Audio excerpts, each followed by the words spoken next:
No surprise to us living here in New Mexico that we have some great Mexican food. But now 2 of our restaurants have been named as having some of the best Mexican food in the whole country. Ever wondered which Mexican chains you should avoid at all costs? And which 2 are actually worth it?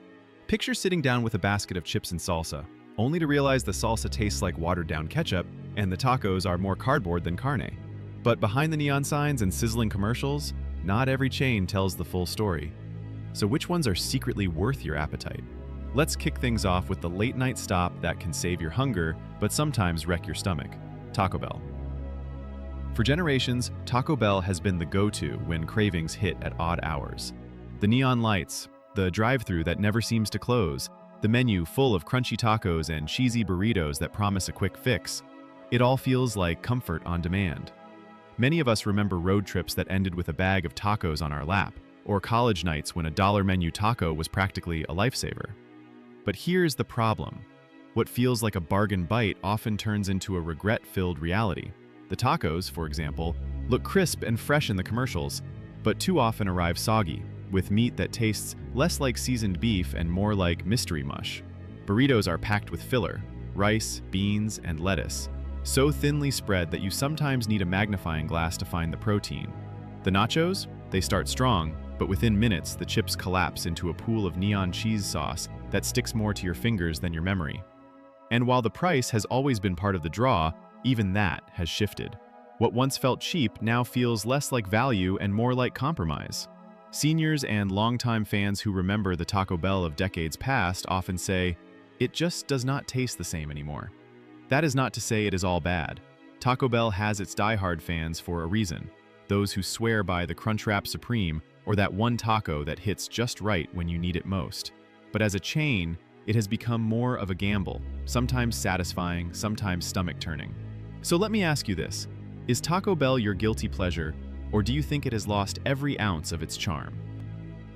Sliding into the list is the once fresh favorite that turned into a gamble of portion sizes and safety scares: Chipotle Mexican Grill. When Chipotle first came onto the scene, it felt like a revolution. The open kitchen, the assembly line of fresh ingredients, and the freedom to build your burrito exactly how you wanted. It all felt modern and exciting. It was fast food with a sense of quality, a step above the greasy tacos and reheated beans you found elsewhere. For years, people swore by it. But then the cracks began to show. The most obvious issue? Food safety. Chipotle has been hit with multiple outbreaks over the years, from E. coli to norovirus, and those headlines stuck. Suddenly, what felt like the fresh and safe option turned into the risky one. On top of that, the portion sizes that once left you with a burrito the size of a football now sometimes feel stingy, especially with proteins. Fans have noticed less steak, fewer scoops of guacamole, and more rice and beans taking up space. Flavor has also become inconsistent. Some locations still serve up burritos packed with smoky meats and zesty salsa, while others taste bland, like the staff forgot the seasoning. That inconsistency makes it hard to trust the brand. One meal is great, the next is disappointing. And then there is the price. Chipotle used to be the value leader in fast casual Mexican food, but now a burrito with guacamole can cost nearly as much as a sit-down restaurant meal. For seniors and families, that adds up quickly, making people wonder if it is still worth it. The shine has dulled, and while many still eat at Chipotle out of habit, the magic that once made it special feels gone. So here's my question. Do you still trust Chipotle with your burrito bowl, or do the headlines and high prices keep you away? Coming up is the chain that tried to be both burger joint and taco stop, but ended up confusing everyone: Del Taco. Del Taco has always been a curious case in the fast food world.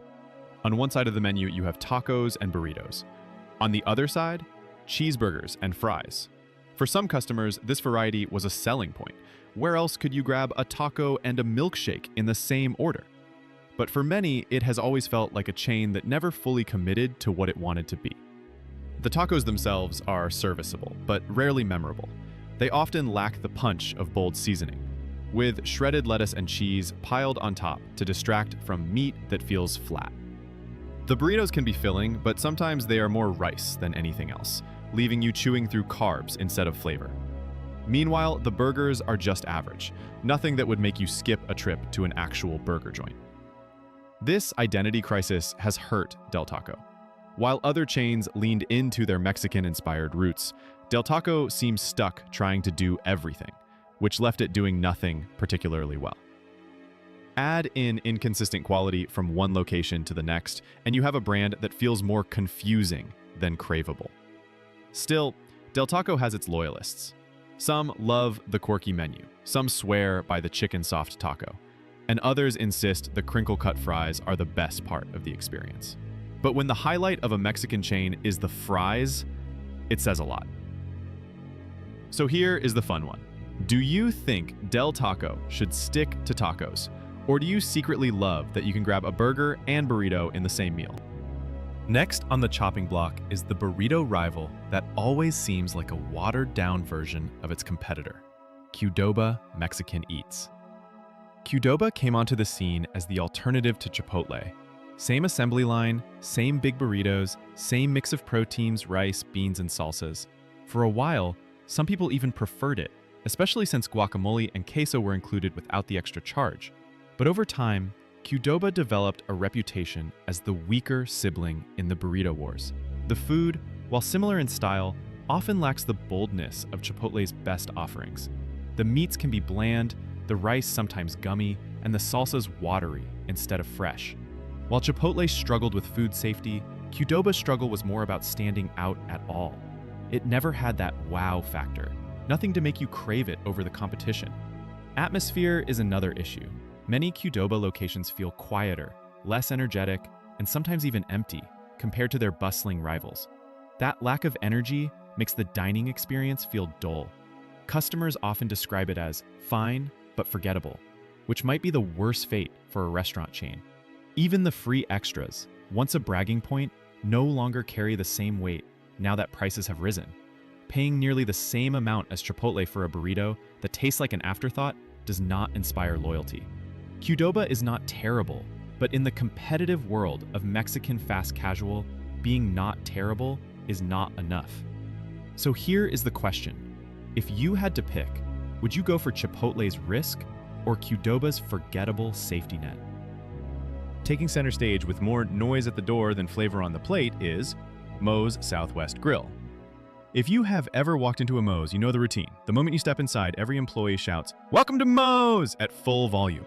At first, it feels quirky and fun, like you're part of some inside club. But after the excitement wears off, what lands on your plate often does not match the enthusiasm at the door. The burritos, for example, are loaded up assembly line style with rice, beans, meat, and salsa. But too often, the flavors are muted. The meat can taste underseasoned, the rice dry, and the salsa is more watery than spicy. The queso, once a fan favorite, has a reputation for being hit or miss, with some customers swearing it is the best thing on the menu and others saying it tastes like bland paste. Another issue is consistency. One Moe's location may give you a stuffed burrito that feels worth the price, while another location skimps so badly you wonder if you're paying the same amount for half the food. Seniors and longtime fans often complain that the quality has slipped compared to when the chain was at its peak. Atmosphere can be another deal breaker. The loud greeting can be fun once, but for some people, it quickly feels forced. Add in restaurants that sometimes look run down or messy, and the energy fades fast. Moe's set out to feel like a fiesta, but it often feels more like a gimmick. It's not all bad. Some folks still love Moe's for the variety of toppings, the free chips and salsa, and the occasional burrito that comes out just right. But when your best compliment is the free side dish, it does not say much for the rest of the meal. So let me ask, do you enjoy the big welcome to Moe's greeting, or do you think it's more noise than flavor? Rolling in with plenty of potatoes but not much taco pride is Taco John's. This Midwest-born chain is best known for one thing: potato oles. Those little round fried potatoes are beloved by many, often stealing the spotlight from the tacos themselves. For some, that is enough reason to visit. But when the side dish becomes the star, you know the main event is falling short. Taco John's tacos often come across as average at best. The shells are sometimes stale, the meat filling can be greasy without much flavor, and the toppings are basic: shredded lettuce, cheese, and a squirt of sauce that rarely wows. Burritos are filling, but more because they are stuffed with rice and beans than because they are bursting with flavor. For a chain that built its name around tacos, the tacos themselves are rarely the highlight. The marketing has leaned into being different from Taco Bell, with slogans about being bolder, better, and more Mexican-inspired. But the reality does not always live up to the promise. Many customers admit they only stop by for the potatoes or nostalgia, not the actual tacos. To be fair, potato olays have their charm. Crispy, salty, and perfectly dunkable in nacho cheese or salsa, they often end up being the most memorable part of the meal. But that is the problem. If the best thing about your taco chain is the potatoes, something is off. So here's the question. Have you ever gone to Taco John's for the tacos, or was it always just for those famous potato olays? Now here's a cantina that once promised a fiesta, but too often delivers microwaved mediocrity. On the Border Mexican Grill and Cantina. When On the Border first started, it looked like a fun sit-down alternative to fast food Mexican chains. Bright colors, sizzling fajitas, endless baskets of chips and salsa. It felt like a night out with a little flair. For a while, it worked. Families came for affordable Tex-Mex, and the menu had enough variety to make everyone happy. But as the years went on, the quality slipped. The fajitas, once a sizzling spectacle that came to your table on a hot skillet, too often arrive lukewarm and lifeless. The tacos and enchiladas, meant to feel hearty and authentic, sometimes taste like reheated leftovers. Even the chips, which should be the easiest win, are sometimes stale or oversalted. For a sit-down restaurant, these misses stand out even more, because you expect better when you are not just grabbing food in a drive-thru. Service can be uneven too. Some locations still offer friendly, attentive staff, but others feel rushed or indifferent. That lack of consistency makes it hard to trust the experience. Seniors who remember On the Border's earlier days often say it has lost the charm that once made it special. Of course, some people still enjoy the chain, especially for casual margaritas and appetizers, but when the highlight of your meal is the chips and drinks, the main dishes are not pulling their weight. So here's my question. Do you remember when sizzling fajitas at On the Border felt like a treat, or has it always been more style than substance? Marching into the list with a name that shouted fresh, but food that whispered reheated, is Chevy's Fresh Mex. Chevy's once positioned itself as the lively, family-friendly spot for Mexican food. Big dining rooms, colorful decor, and a menu full of tacos, tamales, and sizzling platters made it feel like a party every night. Their motto, Fresh Mex, promised something better than fast food. Tortillas made in-house, bold flavors, and a focus on freshness. But many customers quickly discovered that the promise did not match the plate. The tortillas may have been made on site, but they were often served cold or rubbery. The enchiladas could be bland, with cheese that congealed into a heavy mess. Tamales, which should be soft and flavorful, sometimes arrived dry or oversteamed. Even the salsa, which should set the tone, leaned toward watery and under-seasoned. For families, Chevy's seemed like a safe option, but safe quickly turned into forgettable. The energy of the dining room could not make up for food that lacked soul. By the time the check came, many people felt like they had overpaid for food that tasted no better than frozen meals at home. It is no wonder so many Chevy's locations have shut down in recent years. The fresh reputation could not survive when customers kept leaving with the same complaint. This just does not taste fresh. So let me ask, was Chevy's ever really fresh for you, or do you think the name was always doing more work than the food? Coming in hot, or sometimes sadly dry, is the flame grilled chicken chain known as El Pollo Loco. At its best, El Pollo Loco can deliver a plate of juicy grilled chicken, seasoned with citrus and spices, paired with rice, beans, and warm tortillas. It is the kind of meal that makes you feel like you are getting something fresh and wholesome, compared to greasy, fried, fast food. But here is the catch. Too often, the chicken misses the mark. Instead of juicy, flavorful meat, customers end up with dry, stringy pieces that feel like they were left on the grill a little too long. The skin, which should be crispy and full of smoky flavor, can sometimes arrive rubbery and unappetizing. And once the chicken falls short, the entire meal feels like a disappointment. The sides do not always save the day either. Rice can be bland, beans watery, and tortillas sometimes taste like they were reheated hours ago. For a chain that built its brand on the promise of fire-grilled perfection, inconsistency is a huge problem. Seniors who remember the early years often talk about how the chicken used to be special, but now feels like another corner cut, and a long list of chains losing their touch. Still, El Pollo Loco does have fans. The menu is more varied than most Mexican chains, with healthier options like bowls and salads, and some people appreciate that. But at the end of the day, if your main star, the chicken, is not reliable, it is hard to keep people loyal. So here is the question. Have you ever had El Pollo Loco chicken that was truly worth remembering? Or was it more forgettable than fire? Slipping onto the list with bold promises but bland execution is Baja Fresh. When Baja Fresh first appeared, It felt like a refreshing alternative in the fast casual Mexican world. No freezers, no microwaves, everything made fresh daily. That was the pitch. And at first, it sounded like a game changer. Who would not want a burrito or taco made with care instead of shortcuts? But somewhere along the way, the fresh promise got lost. The food often looks better than it tastes. Burritos may be big, but the fillings can lack seasoning, leaving you with a lot of rice and not much flavor. The tacos, which should be simple and delicious, sometimes taste like they were thrown together without much thought. Even the salsa bar, once a highlight, can feel like an afterthought when the options are watered down or missing punch. Part of the problem is competition. When you are promising fresh, customers expect you to deliver in ways that stand out. But Baja Fresh rarely stands out anymore. Prices have climbed, portions feel smaller, and too many meals leave customers thinking, I could have made this better at home. It is not all bad. The grilled fish tacos still have their fans, and some people swear by the healthier options compared to heavier chains. But overall, Baja Fresh became another chain that relied on its name instead of its flavor, and customers noticed. So let me ask, when you hear Baja Fresh, do you still think fresh, or does it just sound like an empty slogan now? On the brighter side, few places still capture Tex-Mex fun like the colorful, jalapeno dip-loving Chuy's Tex-Mex.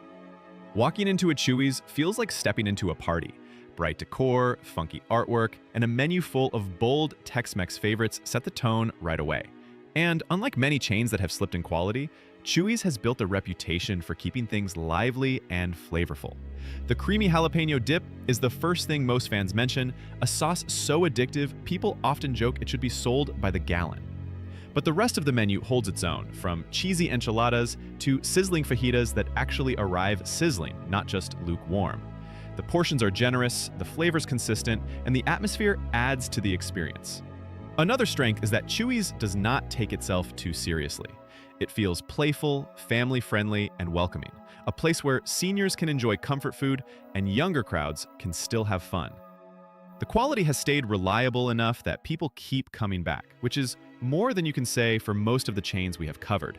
That is not to say it is perfect. Some dishes are heavier than others, and the energy can be a little much if you are looking for quiet dining. But overall, Chuy's delivers what a Mexican chain should: food that makes you smile, and a setting that feels like a fiesta. So, here's the question.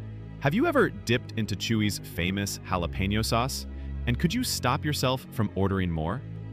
And finally, let's celebrate a food truck success story turned national star with tacos that still taste daring: Torchy's Tacos. Torchy's started as a little Austin food truck with a mission: create tacos that were damn good. And that spirit is still alive today, even as the chain has grown across the country. Unlike many chains that lost flavor with expansion, Torchy's has managed to keep things creative and bold.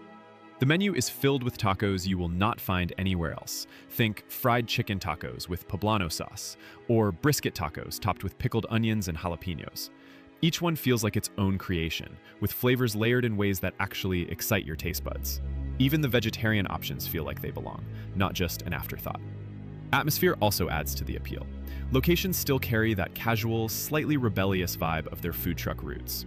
The food feels fun, the branding feels cool, and the overall energy makes it more than just another taco stop. Yes, prices are higher than some fast food tacos, but the quality usually matches the cost. Customers walk away feeling like they actually tried something unique, not just another soggy taco from a drive-thru. For seniors who remember when tacos were a treat and not just fast filler food, Torchy's can feel like a welcome surprise. So here is the question. Would you rather play it safe with a classic taco, or try one of Torchy's wild creations just for the story? And that is our full tour through the Mexican chains worth skipping and the rare ones worth savoring. Now tell us in the comments which chains surprised you most, hit that like button if you had fun, and subscribe to the hidden menu so you never miss the next food secret reveal. And remember, the truth is not always on the menu.